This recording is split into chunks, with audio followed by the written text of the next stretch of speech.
மாநிலத்தின் பெரும்பாலான பகுதிகளில் வெயில் சுட்டெரித்து வரும் நிலையில் தேனி மாவட்டத்தின் பல்வேறு இடங்களில் கனமழை பெய்தது.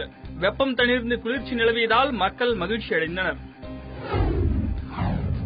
மதுரை சுங்கவரித்துறை அலுவலகத்தில் சிபிஐ அதிகாரிகள் தாக்கப்பட்ட சம்பவத்தில் சுங்க அதிகாரிகளின் உறவினர்களை அழைத்து வந்து போலீசார் விசாரணை நடத்தினர். பெண்கள், சிறுவர்கள் என்றும் பார்க்காமல் 48 மணி நேரத்திற்கும் மேலாக விசாரணை நடத்தியதாக குற்றம் சாட்டி உறவினர்கள் காவல் நிலையத்தை முற்றுகையிட்டதால் பரபரப்பு ஏற்பட்டது. திருத்தணி திரௌபதி அம்மன் கோயிலில் தீமிதி திருவிழா வெகு விமரிசையாக நடைபெற்றது. இதில் 5000க்கும் அதிகமான பக்தர்கள் பங்கேற்று தீமிதித்து நேர்த்திக்கடன் செலுத்தினர். சீர்காழி அருகே உள்ள திருவெண்காட்டில் அமைந்துள்ள புதன் ஸ்தலத்தில் இன்று மகா கும்பாபிஷேகம் நடைபெற உள்ளது. இதற்காக யாகசாலை பூஜைகள் நடைபெற்று வருகின்றன. 200க்கும் அதிகமான போலீசார் பாதுகாப்பு பணியில் ஈடுபடுத்தப்பட்டுள்ளனர். புதுச்சேரி வில்லியனூரில் உள்ள மாதா ஆலயத்தின் பெருவிழா தேரோட்டம் சிறப்பாக நடைபெற்றது. பிரான்ஸ் நாட்டின் லூர்து நகருக்கு அடுத்தபடியாக லூர்து மாதாவிற்கு கட்டப்பட்ட 2வது ஆலயம் புதுச்சேரி வில்லியனூர் மாதா ஆலயமாகும்.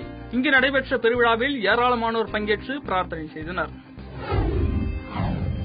சேலம் சின்னகொல்லப்பட்டி பகுதியைச் சேர்ந்த லோகேஷ் உள்ளிட்ட 3 இளைஞர்களை திருட்டு வழக்கில் போலீசார் கைது செய்தனர். அவர்களிடம் நடத்தப்பட்ட விசாரணையில் கடந்த ஆண்டு ஒரு மூதாட்டியை கொன்று நகை திருடியதாக கூறினர்.